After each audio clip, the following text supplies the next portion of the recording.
Hey friends, welcome back to the homestead. Today, we're gonna get rabbits. So he's a happy bunny? He's a happy bunny. He explores the house like... No!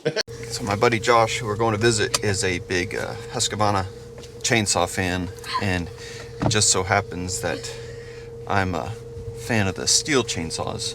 So I thought I would go ahead and wear all my steel stuff to his house, just so he could be reminded of which chainsaws are better. Hey friends, we're here with my good friends Lee and Josh out here on their homestead. They've got a whole bunch of stuff going on. We're here to look at some rabbits, but you guys have some other things going on. You got chickens all over the place. I see some guinea hens, some pigs. We've had honeybees, which we lost this past year. We've got a couple of pigs that we're trying to get started with that breeding program. We've got a whole colony of rabbits. Right now we have a bunch of laying hens that are running around that we free range. We really look forward to seeing what you got with the rabbits and seeing maybe what information we can glean from you, what's been working well for you, and what we can take home to our homestead. Well, she's a Californian. She's a Californian mixed with a New Zealand, I think. She's very skittish, but she is a very, very good mama.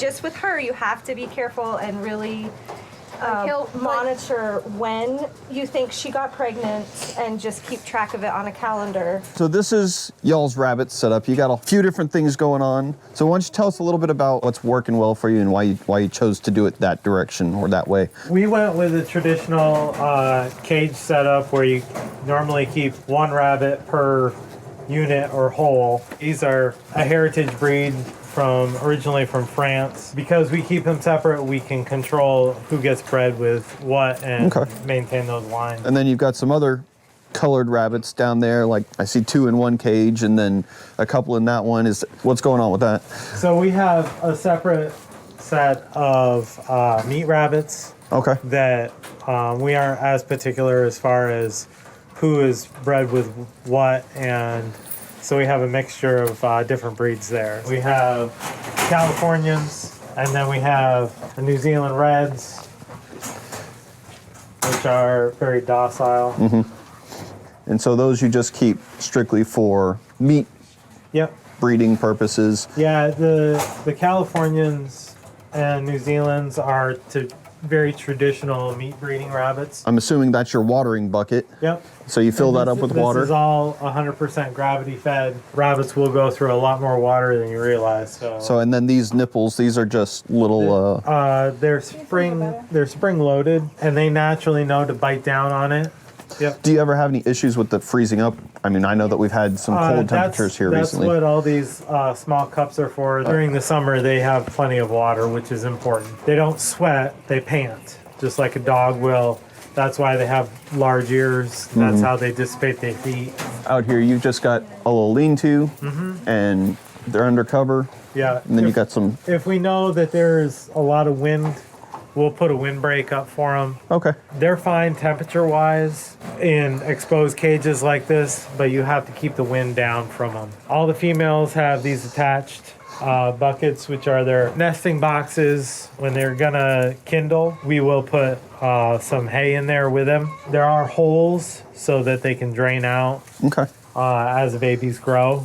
In the other cages, we have nesting boxes that we have made. This is a typical nesting box that we can slide in here with any of the rabbits that don't have the built-ins. And you see how they're just barely big enough. Yeah. The problem is that they're flat and it's a large space, which they need it because it's a large breed. But as the kits get older, they tend to wander, and they're really dependent on the group of babies to stay warm. And so often they'll get too big and they'll move away, and then they'll get too cold and freeze and die. The buckets we found they all kind of tend to fall to the bottom of it. And then you've got another setup over here with some rabbits, huh? Yep.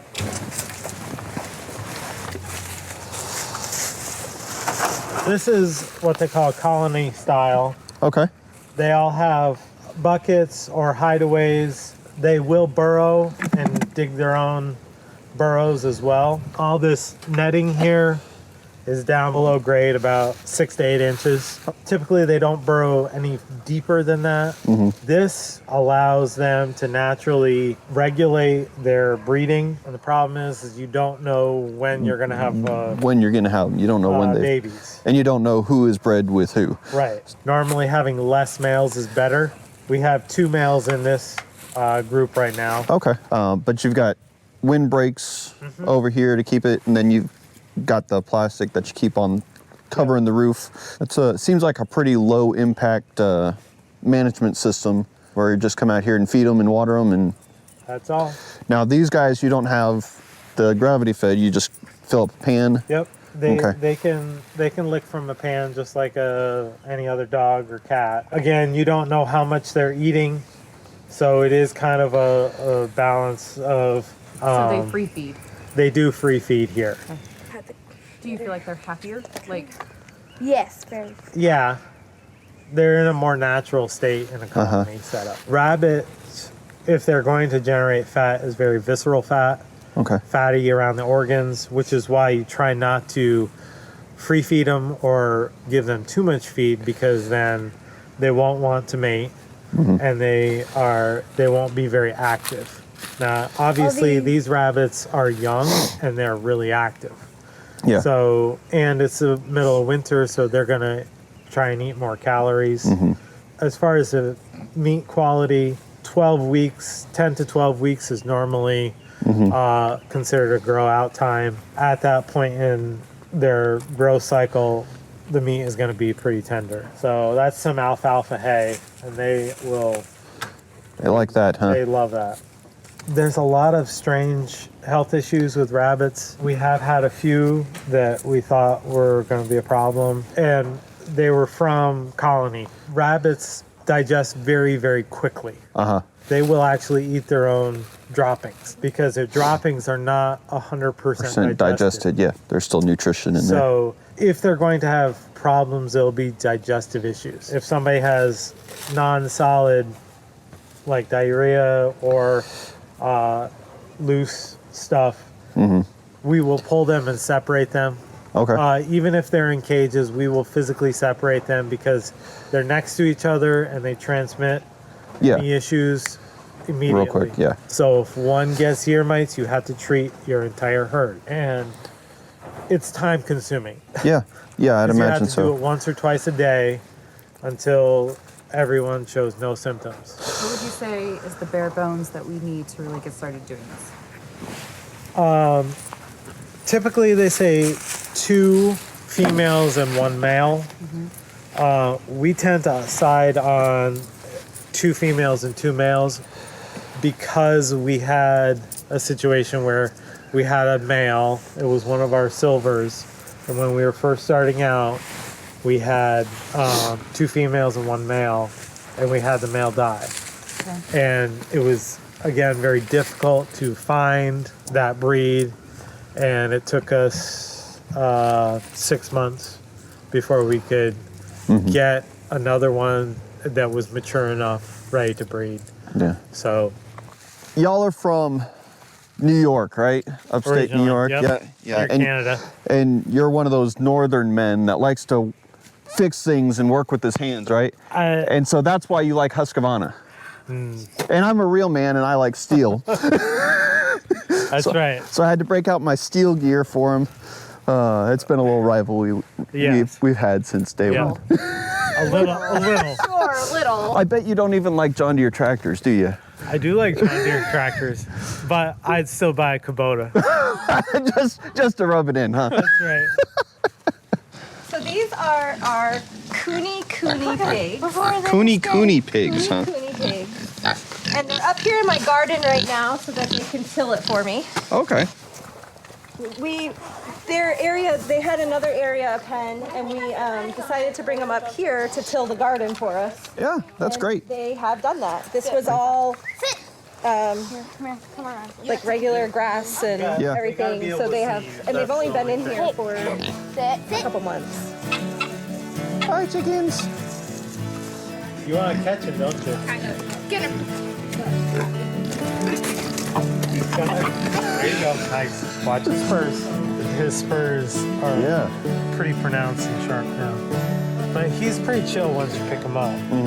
Yeah. Is there a difference between bunny and rabbit? No. If you're eating it, it's a rabbit. Chicken said we should put them in with our chickens and see if we get Cadbury eggs. So learned how to pick her up. You may chase a girl, though. You may. Not really. You might go shopping. He's more of a eunuch, really.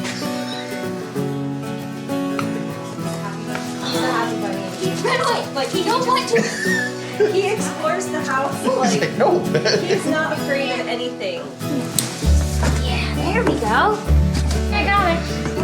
Just put him in the back. Hey, baby. Come here. Okay. Beautiful. Out we go.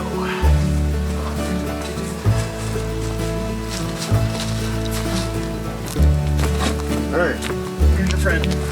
Right there. Cool. And then we can pick that seat up and Cole can sit back there with you. Yeah. I got it. You just get her good. Put her right in. Put her right in. Good girl. Good girl. Good job. Come on, hon. Look at you. Oh, good boy. Look at you. Up. There you go. Good job, Christina. He's the most skittish, so I'm surprised how well he did. Good job. Hey, Thor. Okay. All right, we have rabbits.